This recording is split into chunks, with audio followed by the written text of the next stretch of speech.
Welcome back. I'm Peter Gleeson and you're watching Sky News across Australia, exclusive to our WIN network. Now, economic experts are touting the coronavirus pandemic will be a bigger blow to the world's economies than the global financial crisis. Governments around the world are attempting to curb the hit on businesses and workers as panic grows among global markets and consumers alike. Now, Richard Deutsch runs Deloitte's Australia. He's got 11,000 employees. He's seen a lot in his time as a captive industry, but nothing like the coronavirus. He believes employers need to be calm and resilient during this troubled, unprecedented crisis.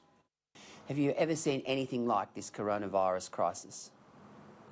Yeah, thanks, Peter. It's great to be here. Look, it's extraordinary times. I think that, we've seen a lot of uncertainty in the past, but certainly the confluence of coronavirus 19 off the back of the bushfires in Australia and now what looks to be an economic meltdown of some description, this in my career is certainly absolutely unprecedented. How important is good leadership and employer responsibility in these uncertain times? Yeah, look, I think good leadership is absolutely critical, and I think defining what good leadership is really important. And from my perspective, I think of two things. One, really good communication, frequent communication, being as transparent as you possibly can. And then secondly, I think of three words, right? Firstly, to be calm, to be confident and to be resilient. And I think it's really important that leaders and leaders in business make a contribution to making sure that people see the big picture and that they see the long-term outlook. And at the end of the day, we will look back on this event.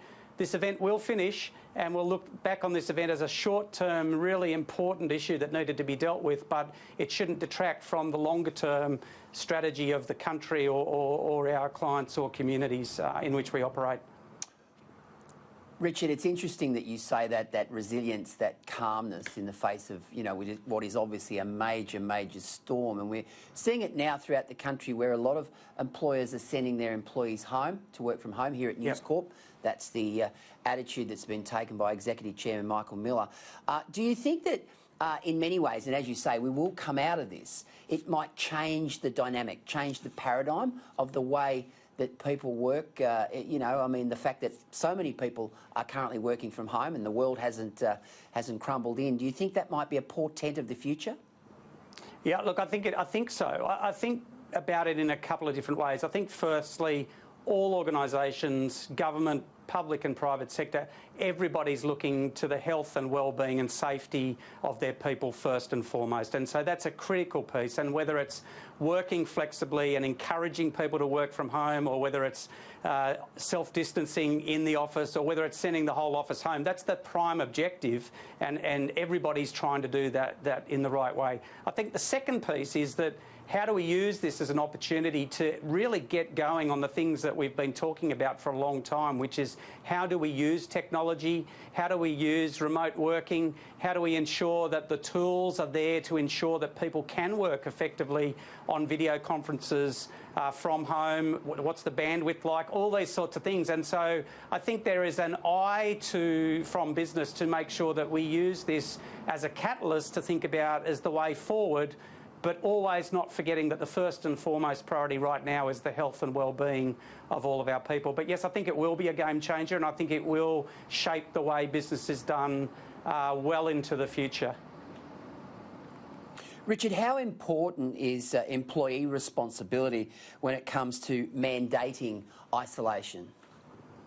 Yeah, this is a really interesting topic right at the moment. I would start by saying I think it really is a two-way street.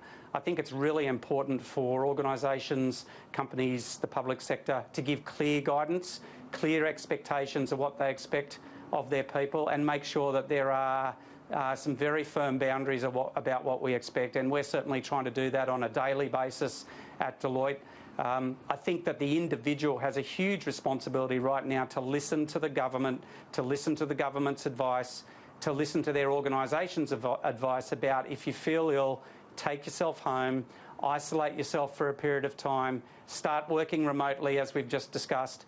But there is a huge opportunity for people, both for the organisation to set clear boundaries and then a huge responsibility for the individual to self-isolate where necessary and take these warnings very seriously. At the end of the day, what we're trying to do is support government in flattening the curve and making sure that we can contain this so that the health systems can cope with the right people that need to be tested and the right people that need support. It's critical. Richard, we understand the health implications of this particular crisis, but the financial markets have essentially collapsed. How are companies, top-tier companies, top 200 ASX companies, reacting? Because there'd have to be some real nervousness in the community right now. Yeah, it's extraordinary, and I think that even the events of the last 48 hours on Wall Street, nobody perhaps could have predicted it was going to be so severe. So there is a lot of anxiety out there at the moment, and I think that it's really important for organisations, just to go back to where I started, to be calm, to be confident, to be resilient, to be realistic. And I think many organisations right now are definitely dusting off their business continuity plans, dusting off their disaster recovery plans. It's really important that all organisations do as much as they possibly can to protect as many jobs as they can and to give employees and to give the broader community confidence that we're going to be okay through this. But anybody that tries to tell you where it's going to go from here or tries to tell you when it's going to end, that's crystal ball stuff. But I think what companies can do is to be clear about what they're doing, communicate regularly and frequently, and look at every single thing they can do to ensure that we keep business moving. We have a responsibility to keep business moving, to keep people in jobs and protect as many people as we possibly can through this period. Richard, just finally, you have 11,000 employees at your disposal at Deloitte. What are you saying to them right now? And what do you say to the CEOs and managing directors of these big companies? How do they sort of calm the horses, if you like? Yeah, look, I think, again, first and foremost, the well-being and the safety of our people is paramount, and we need to be focused on that. And yesterday, in one of my regular communications, I sent quite a long note to all of our people about what are we doing with working flexibly, what are we doing to create the opportunity for people to be effective on video conferencing from home, what are we doing with travel, with meetings, etc. I think that's the first key. I think the second thing is then to make sure that we are keeping the business wheels turning and that we have a responsibility to make sure that we do that and play our role in doing that, and frankly like-minded businesses doing the same thing to ensure this keeps going.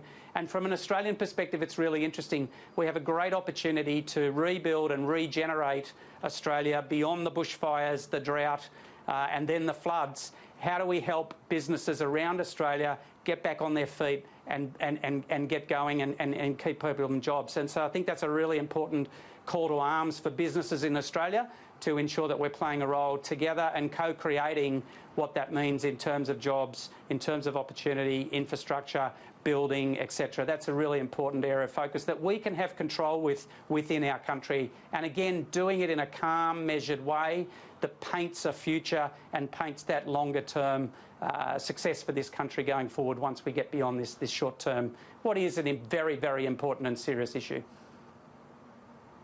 Now, Richard Deutsch was to be in New York last week to pick up the Catalyse International Award for developing new and innovative ways to advance talent, but because of the coronavirus, he's not there. Viewers, very lucky to have Richard Deutsch tonight on Sky News across Australia. Thanks for joining us, Richard. Thank you, Peter. Thank you very much for the opportunity.